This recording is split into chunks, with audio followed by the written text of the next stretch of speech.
नमस्कार।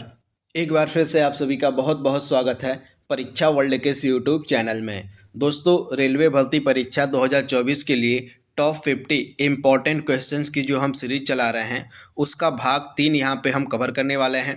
अभी तक इसके 2 पार्ट अपलोड कर दिए गए हैं, पार्ट 1 और पार्ट 2। अगर आपने इस सीरीज का नहीं देखा है तो उसको आप जाकर ज़रूर देख लीजिएगा। आइए आज के सेशन को स्टार्ट करते हैं और देख लेते हैं कि आज का हमारा यह जो सेशन है इसमें हमने कौन कौन से बेहतरीन 50 प्रश्नों को सम्मिलित किया हुआ है।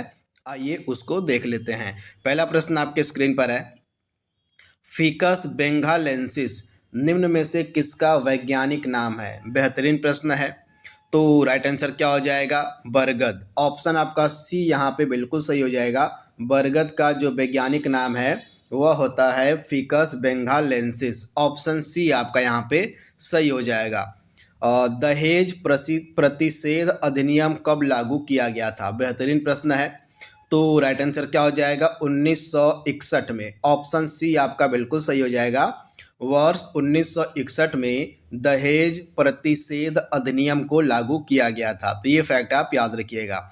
यहाँ पे आप देख पा रहे हैं डाउरी प्रोहिबिशन एक्ट 1961 का है, तो ये चीज़ आपको याद रखनी है। अगला प्रश्न आपके स्क्रीन पर है, जो नोबेल पुरस्कार होते हैं ये कितनी श्रेणियों में दिए जाते हैं आपसे पूछा गया है। तो जो नोबेल पुरस्कार होते हैं 6 श्रेणियों में दिए जाते हैं। कौन कौन से? एक आपका नोबेल पीस प्राइज होता है, यानी कि शांति का नोबेल पुरस्कार होता है। एक आपका लिटरेचर का होता है, यानी कि साहित्य का नोबेल पुरस्कार होता है। इसके बाद आपका कौन सा होता है? एक आपका इकोनॉमिक्स का होता है, यानी कि अर्थशास्त्र का नोबेल पुरस्कार होता है। चौथा आपका फिजिक्स का हो जाएगा, यानी कि भौतिकी का नोबेल पुरस्कार होता है। इसके बाद पांचवा आपका केमिस्ट्री के क्षेत्र में, यानी कि रसायन विज्ञान के लिए दिया जाता है आपका नोबेल पुरस्कार। और लास्ट में आपका मेडिसिन का होता है, यानी कि चिकित्सा के क्षेत्र में जो है नोबेल पुरस्कार दिया जाता है। तो टोटल 6 एरिया में प्रति वर्ष नोबेल पुरस्कार दिए जाते हैं। इनको आपको याद रखना है। ऑप्शन आपका सी यहाँ पे बिल्कुल सही हो जाएगा। भारत का सबसे नया नाभिकीय ऊर्जा संयंत्र कौन सा है? भारत का सबसे नया नाभिकीय ऊर्जा संयंत्र आपको बताना है कि कौन सा है। तो राइट आंसर आपका क्या हो जाएगा? भारत का सबसे नया नाभिकीय ऊर्जा संयंत्र इसमें से है कुडनकुलम। तो इसके बारे में आप याद रखिएगा, राइट आंसर हो जाएगा ऑप्शन बी। इसकी लोकेशन क्या है? तो कुडनकुलम की लोकेशन है तमिलनाडु। तो इसके बारे में आप याद रखिएगा। बाकी के अन्य जो ऑप्शन में आपके दिए गए हैं, जैसे काकरापार जो आपका परमाणु ऊर्जा संयंत्र है, यह आपको मिलेगा गुजरात में। तो इसकी लोकेशन भी आप याद कर लीजिएगा, गुजरात में काकरापार है। कलपक्कम भी आपका तमिलनाडु में है। इसके बाद नरौरा जो है उत्तर प्रदेश में स्थित है। तो ये चारों जो परमाणु ऊर्जा संयंत्र हैं इनकी लोकेशन आप याद कर लीजिएगा। फिर से मैं आपको बता दे रहा हूँ, काकरापार गुजरात में है, कुडनकुलम तमिलनाडु में है। इसके अलावा कलपक्कम भी आपका कहाँ पर है? तो तमिलनाडु में है। इसके बाद आपका कौन सा हो जाएगा? तो इसके बाद आपका नरौरा उत्तर प्रदेश में है। तो इसके बारे में आप याद रखिएगा। वहीं भारत का सबसे पहला परमाणु ऊर्जा संयंत्र कौन सा है? तो तारापुर जो परमाणु ऊर्जा संयंत्र है इसके बारे में आप याद रखिएगा। तारापुर परमाणु ऊर्जा संयंत्र जो है भारत का पहला परमाणु ऊर्जा संयंत्र है, जो महाराष्ट्र में स्थापित किया गया था 1969 ईस्वी में। तो ये फैक्ट भी आप याद रखिए। अगला प्रश्न आपके स्क्रीन पर है, भारत रत्न पहली बार कब दिया गया था, यानी कि भारत रत्न का जो प्रावधान है कब पेश किया गया था? तो आप सभी लोग याद रखिएगा 1954 से जो है भारत रत्न दिया जा रहा है। यह जो है भारत का सर्वोच्च नागरिक सम्मान है। तो ये फैक्ट भी आप याद रखिएगा। भारत का सर्वोच्च नागरिक सम्मान कौन सा है?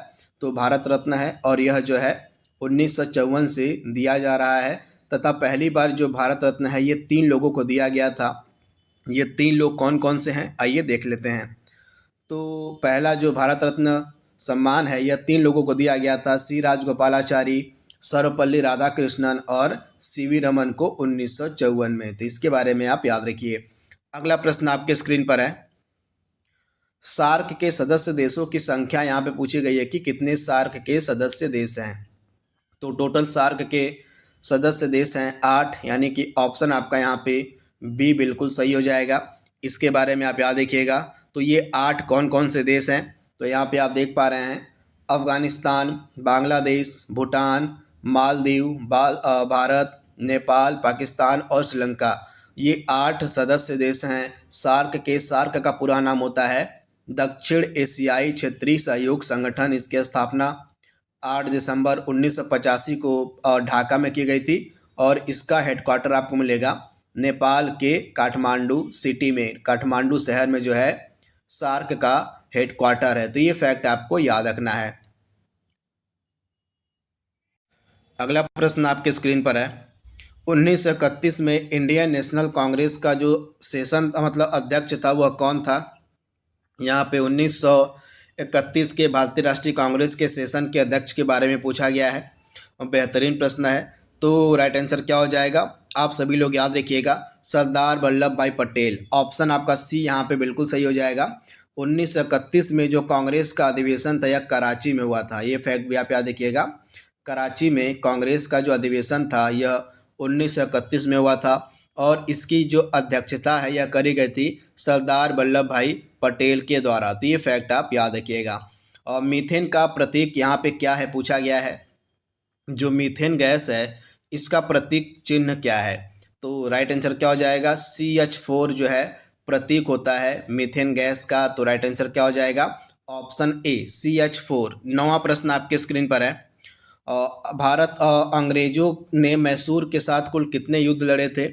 यानी कि आपसे पूछा क्या गया है कि आंग्ल मैसूर युद्ध कितने लड़े गए थे, आपको बताना है। बेहतरीन प्रश्न है। तो राइट आंसर क्या हो जाएगा? टोटल जो है आंग्ल मैसूर युद्ध कितने हुए थे? तो टोटल जो है 4 आंग्ल मैसूर युद्ध हुए थे। इनके बारे में आप याद रखिएगा। राइट आंसर क्या हो जाएगा? टोटल 4। ये कब कब हुए थे आइए इनको देख लेते हैं।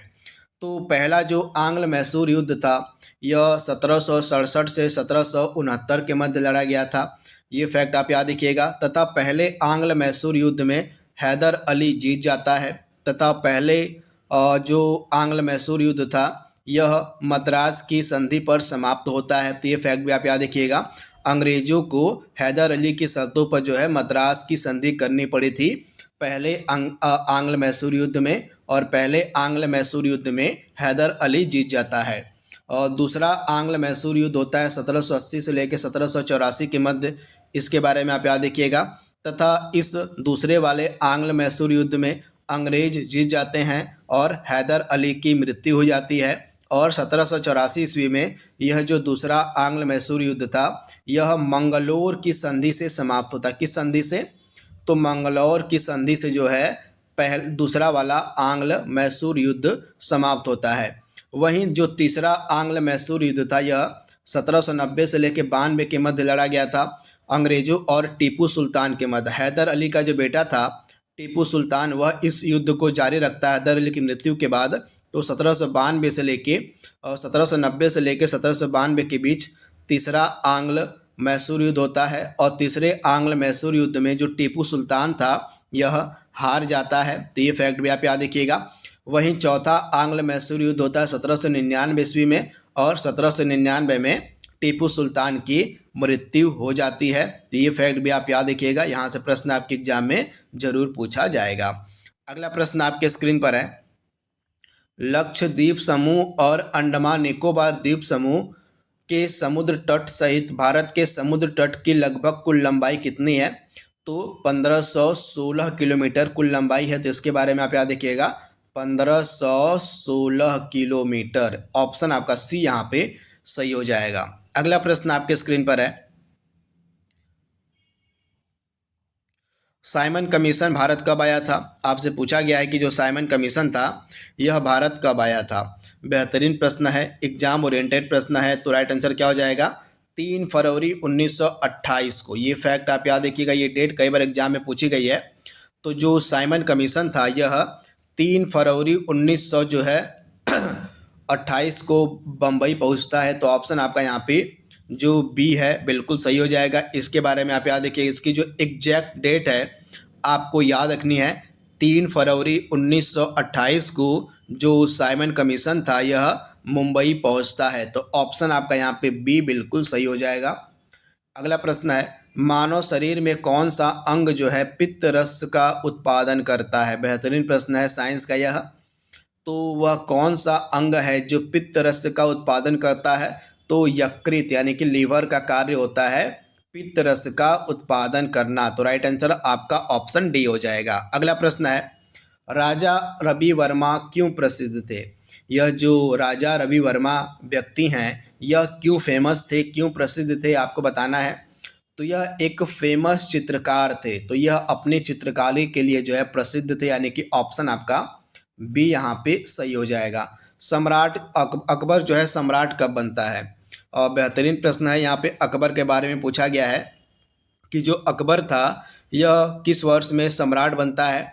तो आप लोग याद रखिएगा 1556 में यह सम्राट बनता है और 1605 तक, यानी कि 1556 से लेके 1605 ईस्वी तक जो है यह मुगल सम्राट रहता है। तो ये फैक्ट आप याद रखिएगा, ऑप्शन आपका सी यहाँ पे बिल्कुल सही हो जाएगा, इम्पॉर्टेंट है। तथा अकबर का जो जन्म था यह 1542 ईस्वी में हुआ था।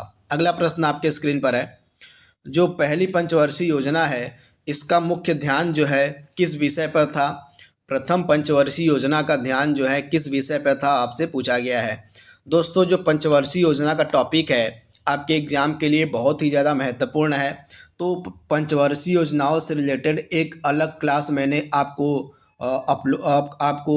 दी हुई है। तो हमारे चैनल पे अगर आप पंचवर्षीय योजना को सर्च करेंगे तो इसकी क्लास आपको मिल जाएगी। वहाँ से इस टॉपिक से जुड़े सभी प्रश्नों को आप आसानी से याद कर सकते हैं। तो पंचवर्षीय योजना वाला जो वीडियो हमारा है उसको आप ज़रूर देख लीजिएगा। आइए प्रश्न पर बात कर लेते हैं। तो जो पहली पंचवर्षीय योजना है इसका मुख्य ध्यान किस पर था? कृषि पर था। ऑप्शन आपका बी यहाँ पे बिल्कुल सही हो जाएगा। और यह जो पहली पंचवर्षीय योजना है यह 1951 से लेके 1956 तक इसका टाइम पीरियड था। तो इसके बारे में भी आप याद रखिएगा।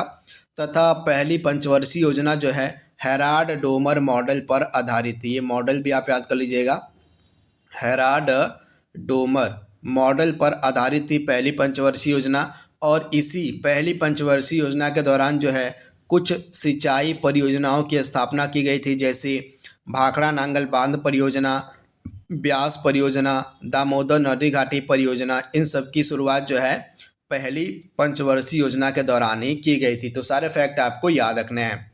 16वां प्रश्न है, कंप्यूटर में डाटा को किस रूप में संग्रहित किया जाता है?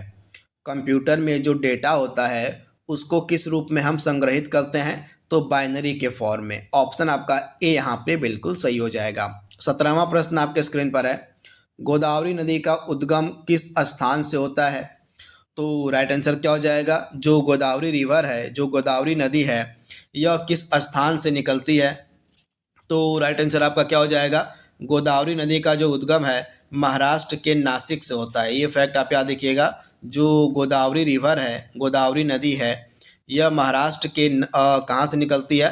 तो महाराष्ट्र के नासिक से निकलती है, यानी कि ऑप्शन आपका सी यहाँ पे बिल्कुल सही हो जाएगा। यहाँ पे आप देख पा रहे होंगे कि जो गोदावरी नदी है इसका जो उद्गम है महाराष्ट्र के नासिक के त्र्यंबकेश्वर नामक स्थान से होता है। तथा यह जो नदी है पश्चिमी घाट की श्रेणी से निकलती है। तो ये फैक्ट आपको याद रखना है, यहाँ से प्रश्न आपके एग्जाम में पूछा जा सकता है। वही अगर हम गोदावरी नदी की सहायक नदियों की बात करें तो आप लोग गोदावरी नदी की कुछ सहायक नदियों का नाम भी याद कर लीजिएगा। मैं आपको बता दे रहा हूँ, जैसे आपकी पेन गंगा हो गई, यहाँ पे मैं लिख दे रहा हूँ, पेन गंगा हो गई। इसके बाद वर्धा हो गई, वर्धा इसकी सहायक नदी है। और इसके बाद वेन गंगा हो गई, वेन गंगा। तो इसके बारे में भी आप याद रखिए, पेन गंगा, वेन गंगा, वर्धा, इंद्रावती, प्राणहिता, सबरी, मंजीरा, प्रवरा, ये सभी जो है गोदावरी की सहायक नदियां हैं। इसके अलावा जो गोदावरी है इसको प्रायद्वीपीय भारत की सबसे लंबी नदी भी कहा जाता है। तो सारे फैक्ट आपको याद रखने हैं। अगला प्रश्न आपके स्क्रीन पर दिया गया है, हिंदुस्तान रिपब्लिकन एसोसिएशन की स्थापना कब की गई थी? बेहतरीन प्रश्न, एकदम एग्जाम ओरिएंटेड प्रश्न है। तो राइट आंसर आपका क्या हो जाएगा? जो हिंदुस्तान रिपब्लिकन एसोसिएशन है इसकी स्थापना वर्ष 1954 में की गई थी। किस स्थान पर? तो उत्तर प्रदेश के कानपुर में। ये फैक्ट आप याद रखिएगा, उत्तर प्रदेश के कानपुर में हिंदुस्तान रिपब्लिकन एसोसिएशन की जो है स्थापना की गई थी। तो ये फैक्ट आप याद रखिएगा। वहीं अगर आपसे एग्जाम में पूछ ले कि हिंदुस्तान सोशलिस्ट रिपब्लिकन एसोसिएशन की स्थापना कब की गई थी? तो अगर इसमें सोशलिस्ट शब्द जोड़ दिया जाए, हिंदुस्तान सोशलिस्ट रिपब्लिकन एसोसिएशन, तब आपका आंसर दूसरा हो जाएगा। 1928 में जो है दिल्ली के फिरोज शाह कोटला मैदान में जो है हिंदुस्तान सोशलिस्ट रिपब्लिकन एसोसिएशन की स्थापना की गई थी। दोनों की डेट आपको याद रखनी है। अगला प्रश्न आपके स्क्रीन पर है, भारत का पहला जो उच्च न्यायालय था कहाँ स्थापित किया गया था? भारत का पहला उच्च न्यायालय कहाँ पर स्थापित किया गया था? तो कलकत्ता में स्थापित किया गया था। आपका राइट आंसर सी हो जाएगा। कब स्थापित किया गया था? तो आइए देख लेते हैं।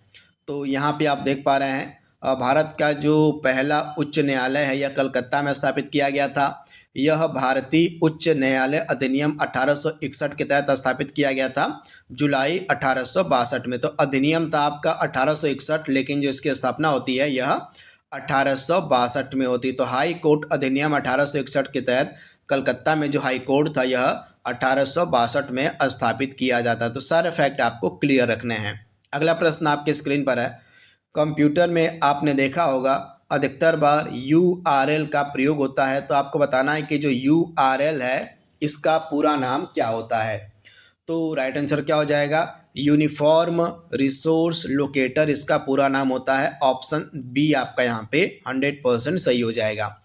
और 21वां प्रश्न आपके स्क्रीन पर है, गांधी सागर जो बांध है यह किस राज्य में देखने को मिलेगा? गांधी सागर बांध किस राज्य में है आपको बताना है। बेहतरीन प्रश्न है, एग्जाम ओरिएंटेड प्रश्न है। तो राइट आंसर क्या हो जाएगा? जो गांधी सागर बांध है इसकी लोकेशन आप याद देखिएगा कहाँ पर है। तो राइट आंसर आपका हो जाएगा यहाँ पे मध्य प्रदेश में आपको देखने को मिलेगा गांधी सागर बांध।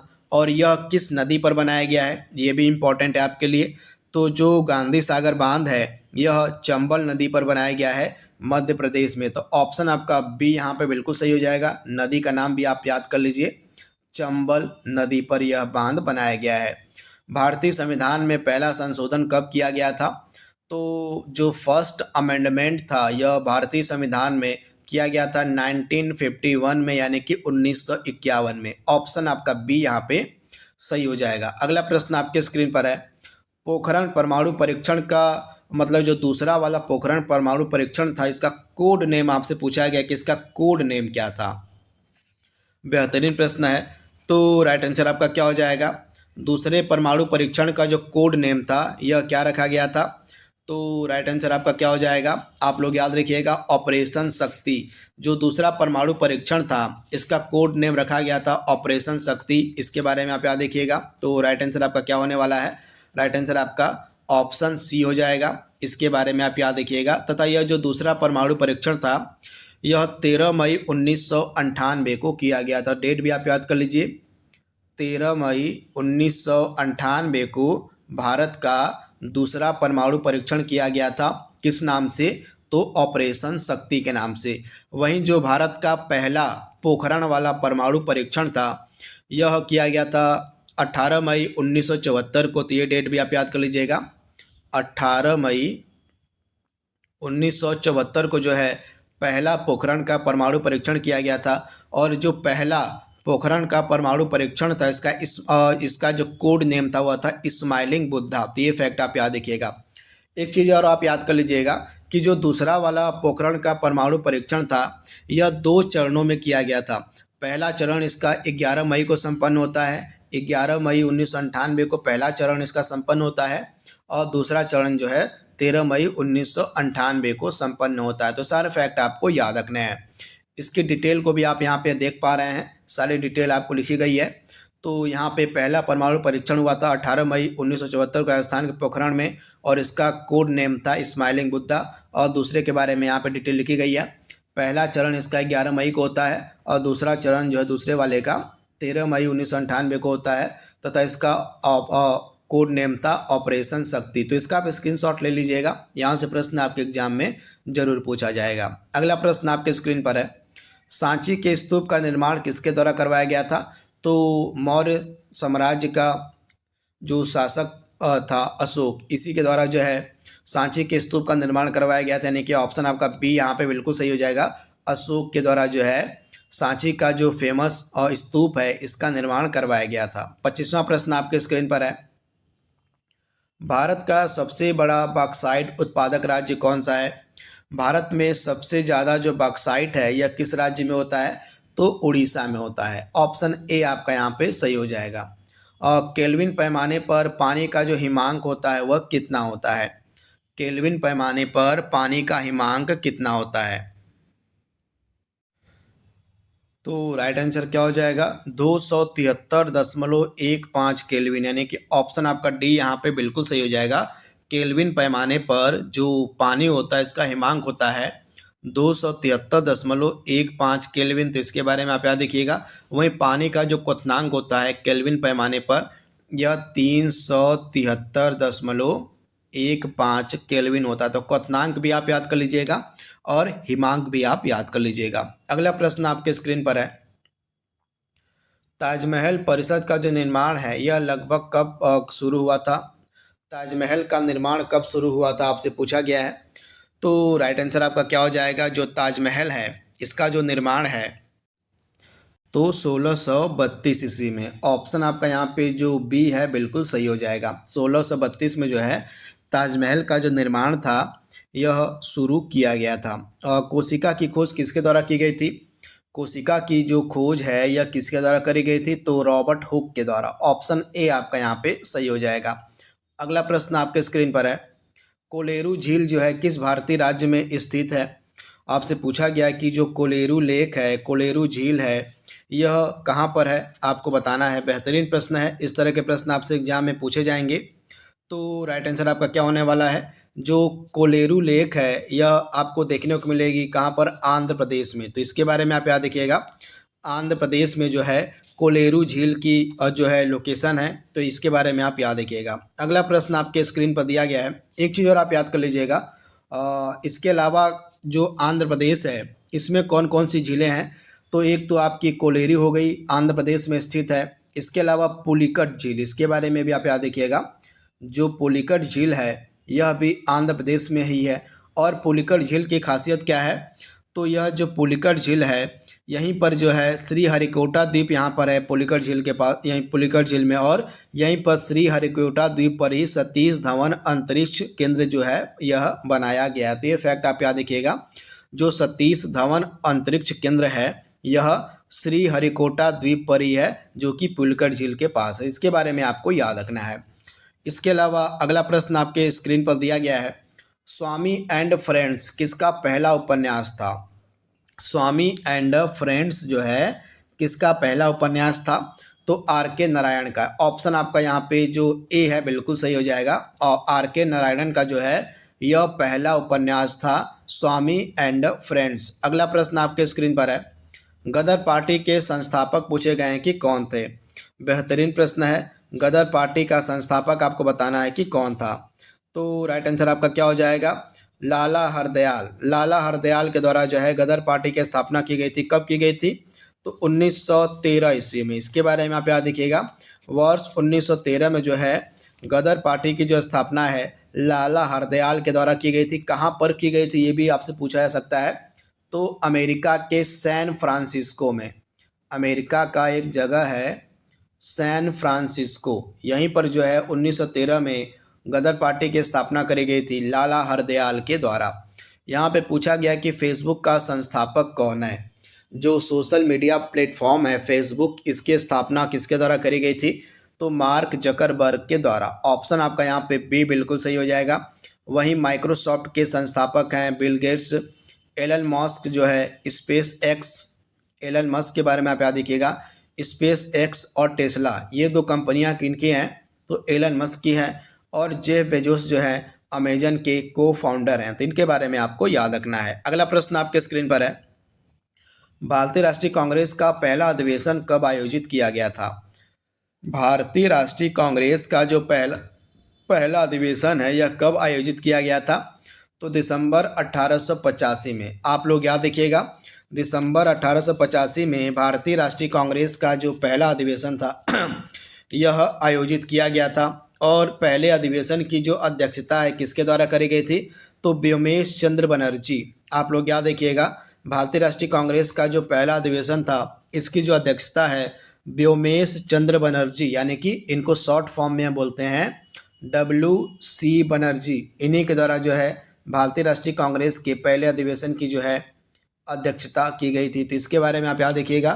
तथा जो कांग्रेस का पहला अधिवेशन था यह मुंबई के गोकुलदास तेजपाल महाविद्यालय में आयोजित किया गया था और पहले अधिवेशन में टोटल जो है 72 प्रतिनिधियों ने भाग लिया था। ये फैक्ट भी आप याद रखिएगा। टोटल जो है 72 प्रतिनिधियों ने जो है कांग्रेस के पहले अधिवेशन में पार्टिसिपेट किया था, भाग लिया था। अगला प्रश्न है, सर्विस सेक्टर यानी कि सेवा क्षेत्र किसी भी अर्थव्यवस्था के किस क्षेत्र का एक हिस्सा है? तो जो सेवा क्षेत्र है यह भारतीय अर्थव्यवस्था के तीसरे क्षेत्र के अंतर्गत आता है, यानी कि तृतीयक क्षेत्र के अंतर्गत आता है। ऑप्शन आपका सी यहाँ पे बिल्कुल सही हो जाएगा, तृतीयक क्षेत्र के अंतर्गत इसको रखा गया है। अगला प्रश्न आपके स्क्रीन पर है, किस उद्योग में जो है कच्चे माल के रूप में चूने के पत्थर का उपयोग किया जाता है? जो चूना का पत्थर है इसका उपयोग कच्चे माल के रूप में किस उद्योग में होता है? तो सीमेंट उद्योग में। आप लोग याद रखिएगा, सीमेंट का जो उद्योग होता है उसमें कच्चे माल के रूप में चूने के पत्थर का प्रयोग होता है। तो ऑप्शन आपका बी यहाँ पे सही हो जाएगा। जो एक फेमस हिंदी का उपन्यास है तमस, यह किसके द्वारा लिखा गया है? आपको बताना है कि हिंदी का जो फेमस उपन्यास है तमस, यह किसने लिखा है? तो राइट आंसर क्या हो जाएगा? भीष्म साहनी। ऑप्शन आपका सी यहाँ पे बिल्कुल सही हो जाएगा। अगला प्रश्न आपके स्क्रीन पर है, भारत का जो पहला नाभिकीय विद्युत संयंत्र था कहाँ स्थापित किया गया था? तो मैंने इसके बारे में आपको पिछले क्वेश्चन में बता दिया है, जो पहले मैंने डिस्कस किया हुआ था कि भारत का जो पहला नाभिकीय परमाणु ऊर्जा संयंत्र है यह महाराष्ट्र में स्थापित किया गया था। इसका नाम था तारापुर। तो इसके बारे में भी आप याद रखिएगा। वर्ष क्या था? तो 1969 में। ये सारे फैक्ट आपको याद रखना है। सरदार सरोवर बांध किस नदी पर बनाया गया है? बेहतरीन प्रश्न है। तो राइट आंसर क्या हो जाएगा? जो सरदार सरोवर बांध है यह आपको देखने को मिलेगा किस नदी पर? तो नर्मदा नदी पर। तो इसके बारे में आप याद रखिएगा। तथा किस राज्य में है? तो यह जो सरदार सरोवर बांध है आपको देखने को मिलेगा नर्मदा नदी पर, गुजरात राज्य में। तो ऑप्शन आपका यहाँ पे सी बिल्कुल सही हो जाएगा। अगला प्रश्न है, प्रोग्रामिंग लैंग्वेज जो जावा है इसका आविष्कार किसके द्वारा किया गया था? प्रोग्रामिंग लैंग्वेज जावा का जो आविष्कार है किसने किया था? तो जेम्स गोसलिंग। ऑप्शन आपका बी यहाँ पे बिल्कुल सही हो जाएगा। जेम्स गोसलिंग के द्वारा जो है जावा लैंग्वेज जो है इसका आविष्कार किया गया था। भारत ने पहली बार ओलंपिक खेलों में किस वर्ष भाग लिया था? बेहतरीन प्रश्न है, एग्जाम ओरिएंटेड प्रश्न है। आपसे पूछा क्या गया है कि भारत ने पहली बार ओलंपिक खेलों में हिस्सा कब लिया था?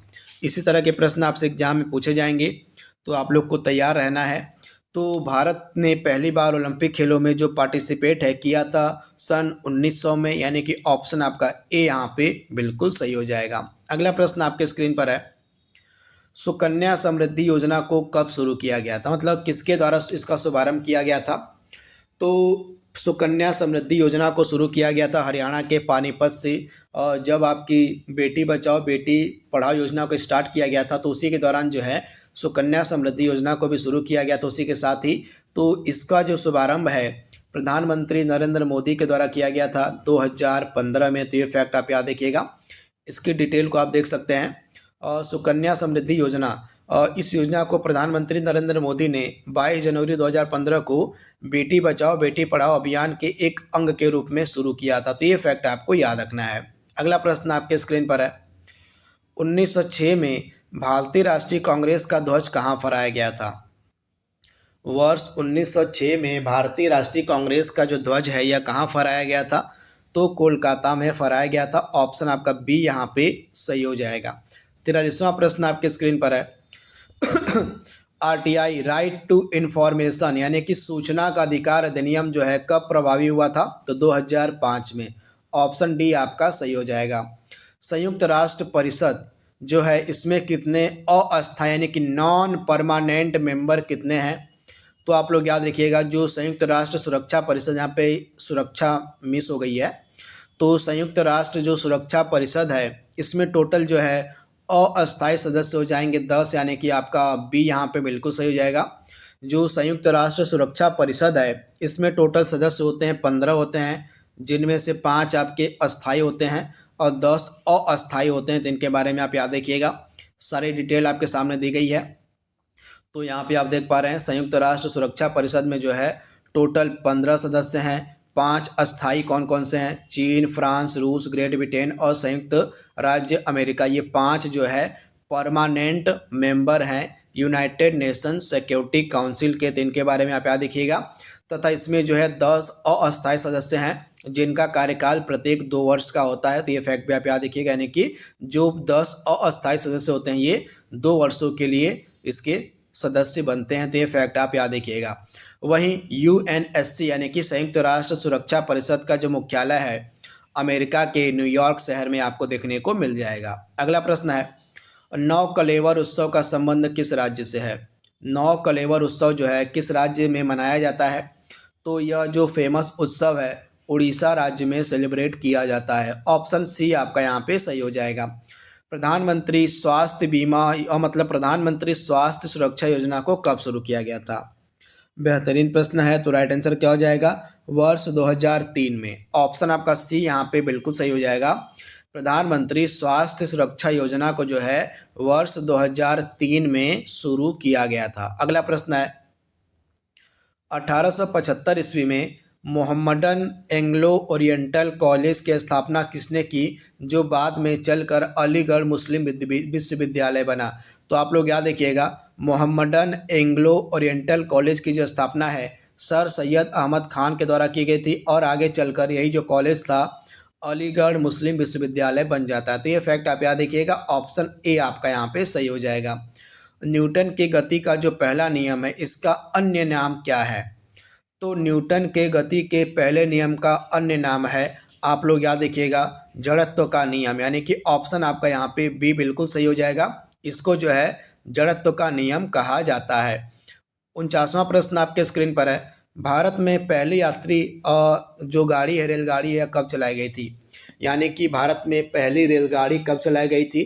तो राइट आंसर क्या हो जाएगा? 1853 में। ऑप्शन आपका सी यहाँ पे बिल्कुल सही हो जाएगा।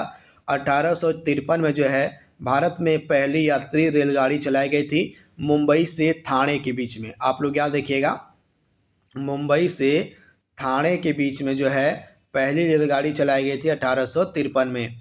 और दिल्ली का जो फेमस जामा मस्जिद है इसका निर्माण किस वर्ष में पूरा हुआ था? बेहतरीन प्रश्न है। तो यहाँ पे आप देख पा रहे हैं 1656 में जो है दिल्ली की जामा मस्जिद का जो निर्माण है वह पूरा हो गया था। इसका निर्माण जो है शाहजहाँ के द्वारा करवाया गया था। तो ये फैक्ट आपको याद रखना है, भूलना नहीं है। तथा इसका जो निर्माण था यह 1644 में स्टार्ट होता है और 1656 में इसका निर्माण पूरा होता है। तो ये फैक्ट आपको याद रखना है।